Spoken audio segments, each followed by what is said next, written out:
তারপরের প্রতিযোগী আরিফ হোসেন, সে উপস্থিত থাকবে, তৈরি হয়ে থাকবে তার প্রতিযোগিতায় অংশগ্রহণ করার জন্য। আসসালামু আলাইকুম ওয়া রাহমাতুল্লাহি ওয়া বারাকাতুহু। নাহমাদুহু ওয়া নুসাল্লি আলা রাসূলিল কারীম, আম্মা বাদ, ফাআউযু বিল্লাহি মিনাশ শাইতানির রাজীম, বিসমিল্লাহির রহমানির রহিম। ইন্না দীনা ইনদাল্লাহিল ইসলাম ওয়া সাদাকাল্লাহুল আযীম। সম্মানীয় উপস্থিত বিন্দু এবং আমার প্রিয় দিনী ভাইরা, আজ আমি আমাদেরকে ধর্ম সম্পর্কে এবং দিন সম্পর্কে সংক্ষিপ্ত কিছু গুরুত্বপূর্ণ কথাকে আমি তোমাদের স্মরণ করাতে চাই। ইসলাম কোনো ব্যক্তিগত মতবাদ নয়, বরং এটি হলো আল্লাহ তাআলার প্রদত্ত পূর্ণাঙ্গ জীবন ব্যবস্থা। মানুষের ইবাদত, আকীদা, চরিত্র সব ক্ষেত্রে ইসলাম সুষ্ঠু দিক নিয়ে নির্দেশনা দিয়েছেন। আজকে সমাজের মধ্যে দিনে অবহেলা বেড়েছে, তাই ইসলামের মৌলিক শিক্ষা স্মরণ করা আমাদের পক্ষে অত্যন্ত জরুরি। ইসলাম কি, ইসলাম মানে কি? কোন মুসলমান ব্যক্তি আছে তা জানে না যে ইসলাম কি, ইসলাম মানে কি, ইসলাম পর থাকলে কি হয় তারা কেউ জানে না। আল্লাহ রাব্বুল আলামিন কোরআন কারীমের মধ্যে বলেছেন, ইন্না দীনা ইনদাল্লাহিল ইসলাম। এই আয়াতের মধ্যে আল্লাহ রাব্বুল আলামিন বলেছেন যে নিশ্চয় আমার গ্রহণযোগ্য এবং সত্য ধর্ম হলো ইসলাম। এই আয়াতে এটা প্রমাণ করা যায় যে আল্লাহ তাআলার কাছে গ্রহণযোগ্য এবং সত্য ধর্ম হলো ইসলাম। ইসলাম মানে আল্লাহ তাআলার কাছে পূর্ণ আত্মসমর্পণ করা। যে ব্যক্তি আল্লাহ তাআলার কথা মোতাবেক এবং হুকুম মোতাবেক চললো, সেই ব্যক্তি হবে প্রকৃত মুসলমান। যে ব্যক্তি আল্লাহ তাআলার কথা মোতাবেক এবং হুকুম মোতাবেক চললো না, সে কোনোদিনও প্রকৃত মুসলমান হতে পারে না।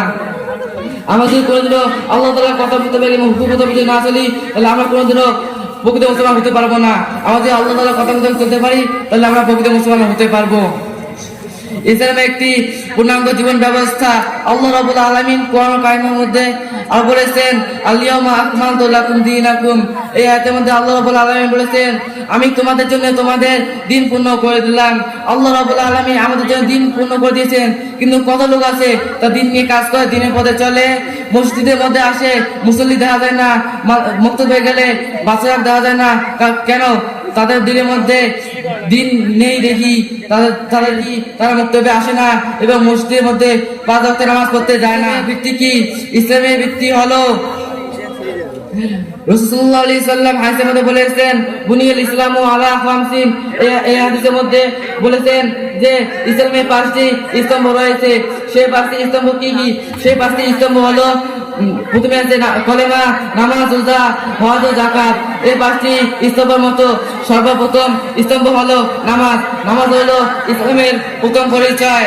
যে ব্যক্তি নামাজ ঠিক থাকলো, সে ব্যক্তির সমস্ত কিছু, দিনের সমস্ত কিছু ঠিক থাকলো। যে ব্যক্তি নামাজ ঠিক থাকলো না, সে ব্যক্তি সমস্ত কিছু ব্যর্থ হয়ে যাবে, পারবে না।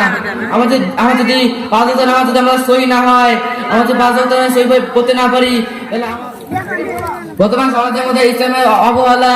আল্লাহ রাব্বুল আলামিন কোরআন কারীমে বলেছেন, ওয়ামান আ'রাদা আন যিকরি ফাইন্না লাহু মাঈশাতান দানকা। এই আয়াতে আল্লাহ রাব্বুল আলামিন বলেছেন যে আমার দিক থেকে মুখ ফিরে এলো এবং স্মরণ থেকে আমার মুখ ফিরে এলো, সে ব্যক্তির জীবন হবে সংকীর্ণ। আমাদের আল্লাহর দিক থেকে যদি মুখ ফিরে নেই, তাহলে আমাদের জীবন সংকীর্ণ হবে, অল্প কিছু জন্য হবে। আমরা যদি আল্লাহ তাআলার মসজিদে যদি আমরা 5 ওয়াক্ত নামাজ পড়তে আসি, তো আল্লাহ রাব্বুল আলামিন আমাদের উপরে খুশি হবেন এবং আমাদেরকে বিনাশে জান্নাত দিয়ে দেবেন। আমরা যদি আল্লাহর যদি আমল না করতে পারি, তাহলে আল্লাহ রাব্বুল আলামিন আমাদের উপরে গজব নাযিল করে দিবেন। আল্লাহ রাব্বুল আলামিন কোরআন কারীমের মধ্যে আবার বলেছেন, ফাস্তাকিম কামা উমির। ধন্যবাদ শাহিনুল হককে। এর পরের প্রতিযোগী